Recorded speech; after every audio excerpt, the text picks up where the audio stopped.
What is today? Today is Friday, December 29th. So I don't know when this video is gonna go up. 5-star predictions. You see what I did there? That actually wasn't on purpose, but like kind of genius. I wish it was on purpose. Yeah.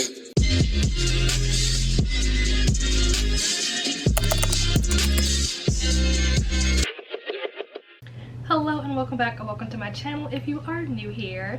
Today I'm going to be setting my goals for 2024 and making some predictions for the year. So if you are interested to see what my goals are going to be and what my predictions are going to be, then keep on watching. So I used last year's goals to help me set this year's goals. You will see that these were inspired by but are not the same as the ones from 2023. So the first goal that I'm setting for myself is to read at least one poetry book. And I'm setting this goal because last year I had a goal to read at least one either poetry, anthology, like essay collection, like something along those lines, which I did. But now I want to push myself to actually read poetry, because out of the options that I had for last year, the one that I chose to read was an anthology. It's like a series of like short stories. So this time I want to push myself to specifically read poetry, because that is something that I don't typically read and it's definitely outside of my comfort zone. So I want to push myself to try to read at least one poetry book for 2024. This time I'm basically separating them. So last time it was just to read one of either an anthology, a collection, a short story, essay collection, whatever. This time I'm separating them, so I want to read at least one poetry book and one collection. So that could be a collection of poetry, which case these would have to be two separate books. I wouldn't be able to read one book to fit both of these. So I'm trying to separate them so that I do one that is specifically poetry and then one that is like what falls into one of the other categories. Next is to read 4 Christian books. And you remember from last year, my goal was to read 2 Christian books, which I did not complete in its entirety. I did read 1 Christian book completely, and then the second one I started reading, but I have not finished it yet. I do plan to finish it for sure, but I just haven't finished it yet. So I'm upping the ante. Even though I didn't accomplish my goal from last year, I am upping the ante to 4 this year, because I do want to push myself to read more Christian books. The next goal is one that is ambitious for me especially, and that is to read 3 tomes. So my understanding is that tomes are books that I believe are 500 plus pages, if I'm not mistaken. I typically don't read books that are over 500 pages. Usually I'll read books that are like, you know, in the 300 or 400 range, but plus, you know, over 500. Don't usually do that, but I do think that it is doable, especially this year, of this being the year of the series for me. I know that there are quite a few series that I want to read that do have books within the series that are quite chunky, like how Silver Flame was. So I think that it's doable, but it is going to definitely still be a challenge to get to the point where I read 3 of these in the year. The next goal is one that is kind of unrelated to any of the goals that I've talked about thus far, and that is to read 25 books from my physical TBR. So 25 books that I physically own already, and I'm setting this goal because I definitely want to read more books off of my physical TBR. And I think that this is doable because a couple of the books that I have on my physical TBR are books from the series that I said I wanted to read. So these things should kind of go hand in hand with each other. But you know how the best laid plans go awry, and anytime we say we're going to read a book, we end up reading something completely different, and so we'll see what happens this year. So the next goal is a spin on a goal that I had for 2023, which was to read 1 nonfiction book. And so this year, for 2024, I am upping the ante once again, and I am going to try to read at least 3 nonfiction books. I think putting 3 on this list is definitely doable. I don't really have any nonfiction books off the top of my head that, like, going into 2024, I know for a fact that I want to read, but I definitely want to try to read at least 3 nonfiction books, whatever those nonfiction books may be. One of the books that I do want to read at some point this year is Britney Spears' memoir. I haven't read that yet, so I do want to read that, so that could potentially count towards it. But yeah, we'll see how the year progresses and what kind of nonfiction books I come across, what comes up between now and the end of the year. But yeah, we're upping the ante to 3 this year. The next goal is a goal that is pretty obvious, and I actually already talked about this. I did an entire video that is dedicated to this goal, and that is to read 10 series. So I think that 10 is a good number. It's definitely going to be interesting to see which 10 I complete, assuming that I actually complete 10 of them. A 10 series, it might sound a lot easier than it really is when you're factoring in how many books are in some of these series. So fingers crossed that I'm able to accomplish this. And then the last goal that I'm setting for myself is to read 60 books or 20,000 pages, whichever comes first.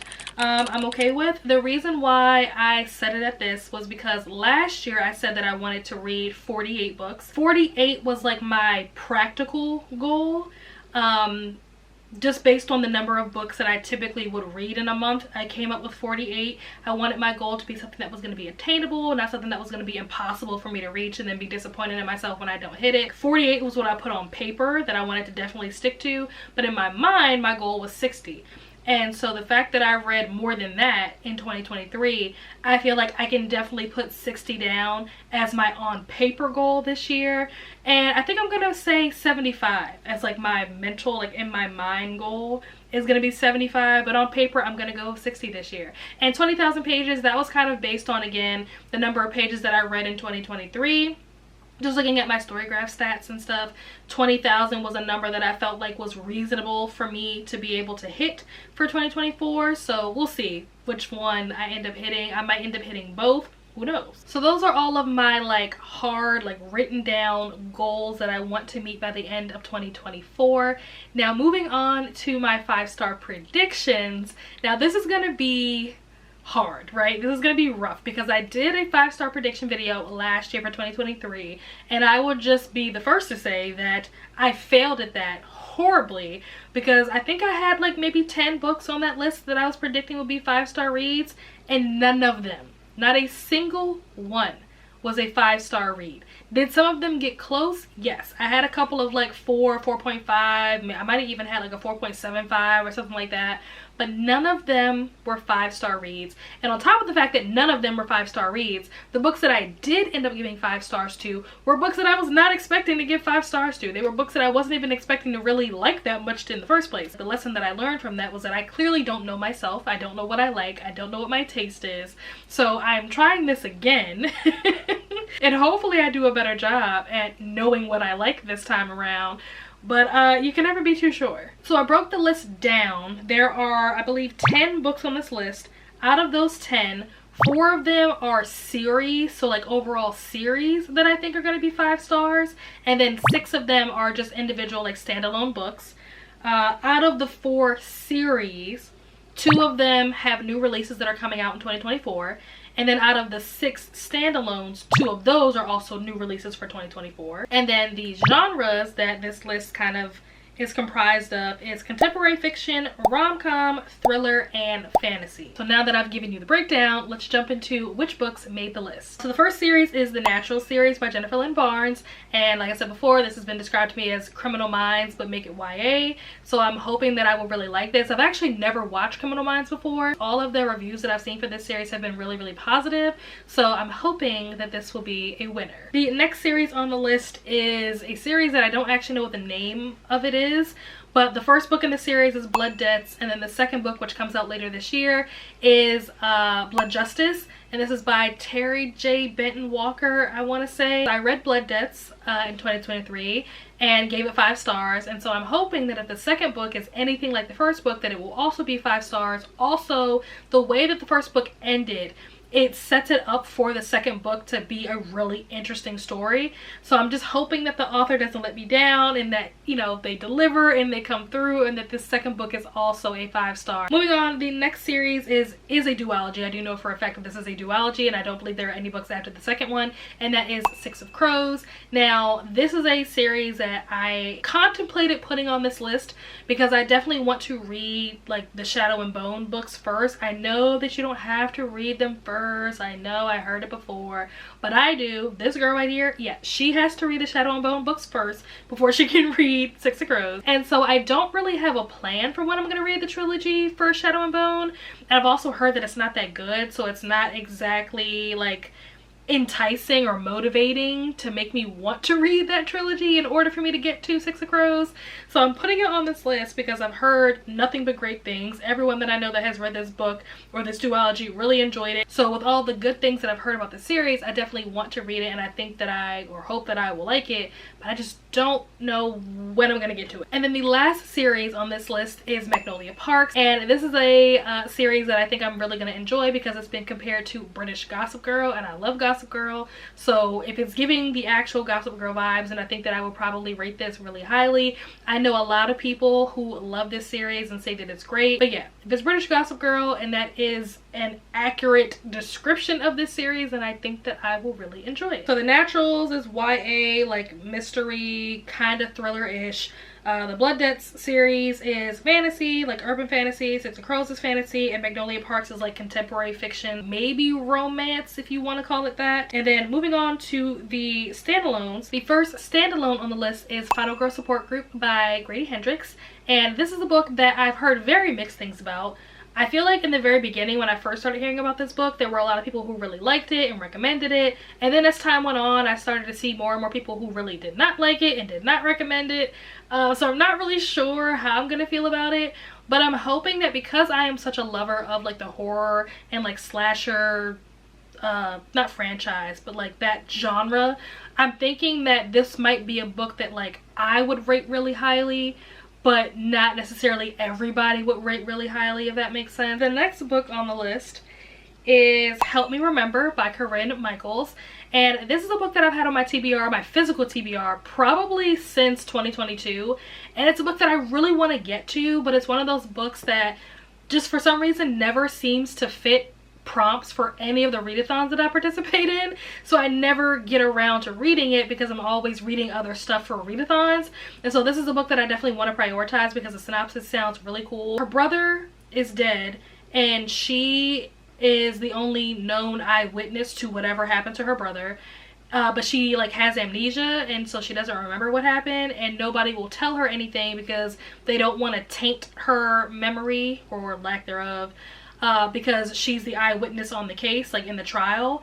So she's trying to put the pieces back together of like what happened, and she ends up having to work with her dead brother's best friend, and so there's some romancy things happening there, and she also ends up finding an engagement ring that she believes belongs to her, but again, she has no memory of like where this ring came from or how it got in her possession or whatever. So it sounds like it's gonna be messy, but also like a mystery, a little bit of a romance. So it definitely sounds like my kind of book. The next book on the list is Better Than Movies by Lynn Painter, and this is on the list because everybody and their mother, grandmother, auntie, cousin, uncle, brother, Sam has rated this book so highly. People rave about this book. People love this book. They say that this is like the top tier YA rom-com like ever. I don't know what is in the pages of this book, but I don't know a single person that has read this book that didn't like it. Everyone that I've heard talk about this book loves this book. I have read a book by Lynn Painter before and I did like it. The first and only book that I've read by her was The Do-Over, which I did actually end up giving 5 stars. So based on the fact that I've read this author's work before and have given it 5 stars, I think that it's entirely possible that I could read another one of her books and give it 5 stars, especially when it's a book that so many people are like obsessed and absolutely love and adore. The next book on the list is Rock, Paper, Scissors by Alice Feeney, and this I decided to put on the list because again, this is a book that I've heard a lot of really good things about. I don't remember what it's about and I don't want to remember what it's about because my understanding is that it's like a mystery, thriller, suspense type of book, and I prefer to go into those blind because sometimes the information in the synopsis can kind of spoil things that happen in the book, and so I'm hoping that I'll be able to get to it in the winter of 2024, and I'm hoping that I will really like it. I've heard really good things about this author, but specifically this book. This is a book that I think I will really enjoy. The last 2 books are new releases that I've talked about before, so if you saw my most anticipated new releases for 2024 video, then you already heard about these 2. The first one, of course, obviously this was going to be on the list, is Just for the Summer by Abby Jimenez. I am obsessed with Abby Jimenez and her writing, and I will read anything this woman writes, so of course I am looking forward to reading this book. I am definitely going to be reading this book very soon, I hope. So yeah, very much looking forward to it. It's basically about this guy and this girl who they both have a curse, I think, where when people date them, they end up breaking up and then they go out and find like the love of their lives and then they're still left single. So they end up deciding to date each other, hoping that when they will break up, then they will go out and find the love of their lives. And then I think there's some like family drama dealing with like some real life stuff in their own respective personal lives. And Abby Jimenez just does a really great job of writing rom-coms that are cute and sweet and hilarious, but also finds a way to incorporate some more serious topics and deals with them in a really great way. So I cannot wait to read this book. And then last but not least is The Witch's Guide to Magical Innkeeping by Sangu Mandana, and this is the same author that wrote The Very Secret Society of Irregular Witches. Again, I talked about this in my new releases video, and I loved The Very Secret Society of Irregular Witches. I thought that book was so funny and cute. I'm usually not into cozy anything, but something about that book was just, I don't know. I think that The Witch's Guide to Magical Innkeeping can be just as good. Like, I have just as much hope that this book will live up to the same kind of, you know, excitement and enjoyment that I had for The Very Secret Society of Irregular Witches. Final Girl Support Group is a thriller. Help Me Remember is like a contemporary fiction slash maybe a little bit of romance. Better Than the Movies is a rom-com. Rock, Paper, Scissors is like a thriller, suspense, mystery. Just for the Summer is like a rom-com slash contemporary fiction. And then Witch's Guide to Magical Innkeeping is like a cozy fantasy. I'm assuming if it's anything like Irregular Witches, it's probably like a cozy fantasy. So lots of different genres and things happening here. I have like a nice mix of things that I'm hoping will be 5 stars, but we will see, because like I said, when I did this last year, I had, you know, these expectations like, oh yeah, like I made this list, I just knew that these books were going to be 5 stars, and it didn't go well. So I'm hoping that the second time, you know, is better. But that is it. That is the end of this video. Those are all of my goals for 2024 and 5-star predictions. I will of course check back in like halfway into the year, and then obviously at the end of the year to see how my goals are progressing and how much I am succeeding or failing at these goals that I'm setting for myself at the beginning of the year. Thank you so much if you made it this far into the video. Be sure to like this video if you liked it, subscribe if you are not already subscribed. It would help me out so much. Plus, I would love to have you as part of the family. As always, my socials and links will be down below in the description. And without further ado, I'll let you guys go. See you in the next one. Bye.